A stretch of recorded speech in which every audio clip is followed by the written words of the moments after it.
political study group from which began the idea to start a space in which art and politics could mingle at a community level. We wanted to briefly speak about the political climate at the time that led directly or indirectly to the need to create such a space. Influential were the LA riots of '92 as a result of the acquittal of the officers in the televised beating of Rodney King. Riot which brought the National Guard and implemented a curfew in Los Angeles. The first Iraq War, which brought many of us out to the streets to protest. Pete Wilson's tenure as California governor and his aggressive anti-immigrant, anti-Latino policies such as Proposition 187 were all part of a climate that unified and organized artists and many groups of color into action. Among the first activities that the center presented were local punk shows, study groups, meetings, collaboration with punk musician Eddie Ayala to present a series of cultural events called Café Caliente, in which such artists as Guillermo Gomez Peña were involved. The arts were loudly present within a Highland Park that was at the time 65% Latino and working class. Word spread of Regeneracion, or the space, because of this activity. It began to attract the attention of artists with a distinct political voice. Zach and Rudy's study group had grown to include photographer Sean Mortensen and community activist Javier Gonzalez. Also by this time, visual artist Raul Baltazar had moved into one of the 3 bedrooms in the space, and he began to bring in local artists to make art and collaborate. Also in 1994, implementation of NAFTA, a group of the Zapatista army came out, and this was something that for us was really important at the time because, you know, it sort of brought everything that was happening politically into focus for us because we all were children of immigrants and we became even more politicized. So we started with community meetings. Solidarity work began in the support of the Zapatistas with the National Commission for Democracy in Mexico, the organization designated by the Zapatistas to represent its interests in the U.S. But it was the artist collaborations and visions that became the resounding voice in these discussions, and we formed an artist collective which included the artists Raul Baltazar, Lisa Flores, Jose Galarza, Diane Gamboa, Willie Garcia, the illegal interns, which were Laura Mercado, Flavio Morales, Maceo Hernandez, and other artists Jean Johnson, Machete, Linda Gamboa, Sean Mortensen, Quetzal, Rudy Ramirez, Aida, and myself. In February 1995, we produced the first Solidarity concert called In the Red, an observation of human rights, in addition to music by the Watts Prophets, Aslan Underground, and a surprise performance by Rage Against the Machine, The Night Saw, radical and revolutionary collaborations between artists and visual and literary artists.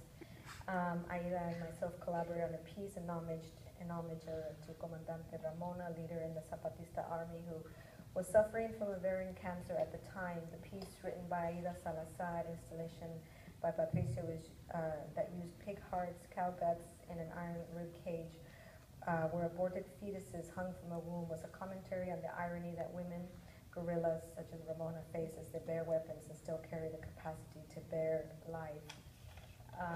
The event became a defining moment in our work. The funds collected were given to the National Commission for Democracy, and we maintained a close relationship with the NCDM that lasted throughout the existence until late 1999 when the organization would disband. Regeneracion became a tax-exempt nonprofit corporation in 1995. And so we changed the official name to the Popular Research Center, though it continued to be known as Regeneracion. The center had been largely funded by SAC, and as a nonprofit it began to receive small grants for programming. Our 4 principal ideas were: 1, to promote and reaffirm cultural identity; 2, to maintain and promote a consistent dialogue in regards to social issues within the community; 3, to promote and defend human and civil rights as secured by law; and provide a forum for popular artistic expression by artists in the greater Los Angeles area. Principal tenet: to create a culture of resistance will become the resounding motto and vision by which much of the work was done. A culture of resistance, by Zapatista definition, said that the role and work of artists was integral and not separate to creating consciousness and movement against oppression. We co-sponsored, hosted many shows: Caught Between a Horn and Angel, Mujeres de Maíz, Rojo Amanecer, Third World and the First. Each event, artists offered their creations from sublime to the avant-garde to folkloric to contemporary. Projects that came out of the center, youth leadership training, Radio Clandestina, which is a guerrilla radio station that broadcast over 20 different shows whose topics focused on radical politics and culture. Also the Big Frente, which was Quetzal Flores, Rudy Ramirez, and other artists, organizers, that took a large delegation of artists to Oventic, Chiapas for el Encuentro Cultural Chicano Indígena por la Humanidad y contra el Neoliberalismo. At this meeting of Chicanos and Zapatistas, artists were from both communities performed, read work, and met with Zapatista leadership. Some meeting, so the delegation of artists came back to Los Angeles with clear strategies to continue their work at home and in their communities through a culture of resistance. We did work with groups and musicians, for example, Quetzal, Usomatli, Yesca, Aslan Underground, Blues Experiment, the Chicano Secret Service, the Watts Prophets, Here Now, Smoke and Mirrors, Mexican Spitfires. We hosted groups like Tijuana No, Todos Tus Muertos, Los Crudos. We worked with network of Refuse and Resist, Peace and Justice Center, the Bus Riders Union, In La Quech, Unos Over, Be Careful, Rice and Beans, Rage Against the Machine, To End a Few, and Aida.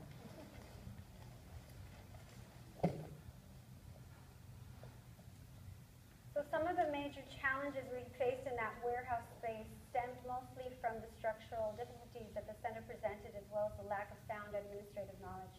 Most of us were in our early 20s and we were learning as we went. Every board member was a working board member and putting countless hours learning to run the space effectively.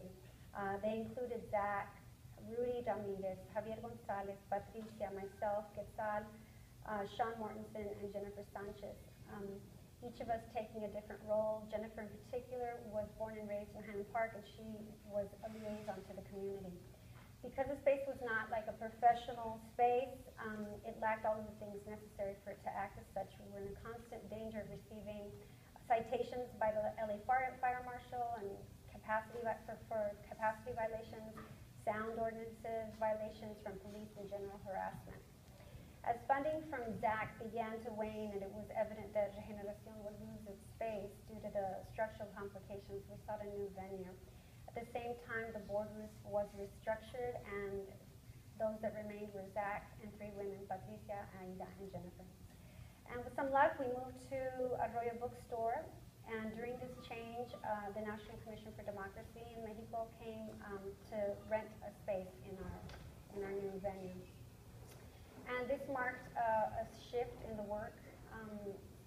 It marked it in a way that we shifted it to more political organizing and building relationships with other groups, political groups and unions in LA, while trying to maintain our cultural work.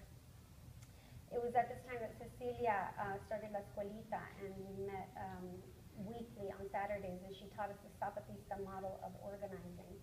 And it really became a crucial tool in deepening ourselves as artists and community members with political consciousness. We also did a food distribution project, literacy and English classes, guerrilla film nights, and then we did a multi-venue, citywide Zapatista Festival Resistance. And each of the events offered food and poetry and music, and ultimately the festival is celebrating the 4 years of Zapatista resistance and local community resistance in LA. So the work of Regeneracion grew to continue to attempt the balance of art and politics. One of the major protests organized was held in 1997. 45 Tzotzil indigenous women, children, and men were massacred while praying for peace in their chapel in Actial, Chiapas, by the Mexican government, supported by paramilitaries supported by the Mexican government. A protest was organized together with the NCDN in front of the Mexican consulate, and Patricia orchestrated the visual language of white painted faces with red stars over mouths. We also constructed black cardboard coffins that were left to line the gates of the consulate. It was decided that a nurse would draw blood from protesters and collect it in a glass jar. Cecilia Rodriguez, Zach de la Rocha, and Aida Salazar presented this jar to the consul general, to his horror, with the message that if the Mexican government wanted blood, they could have ours. Our final protest as an organization was staged in front of the federal building in Westwood to protest the U.S. financial backing to the Mexican military. A large-scale march and press conference was held. Zach, Cecilia, and Patricia spoke. And during the protest, we blocked the intersection of the Federal and Wilshire by locking hands in a gigantic circle and allowing for a Danza Azteca group to dance in the intersection. We backed up traffic for miles, and we left after our message was loudly and clearly sent without incident. Regeneracion was in a constant struggle to strike a balance with the political and the artistic worlds within which we operated. There was no shortage of drama and feelings and loyalties to different leaders and differences in ideology that created a sort of ebb and flow of participants throughout its existence. At times, artists drove the movement, and at others, our activists did. Throughout, however, whether we knew it or not, a hybrid form of participant emerged.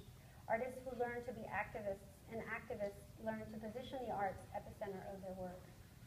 Ultimately, the space created a voice and home in varying degrees for hundreds of youth of color, artists, musicians, writers, and activists working towards social change in the 1990s.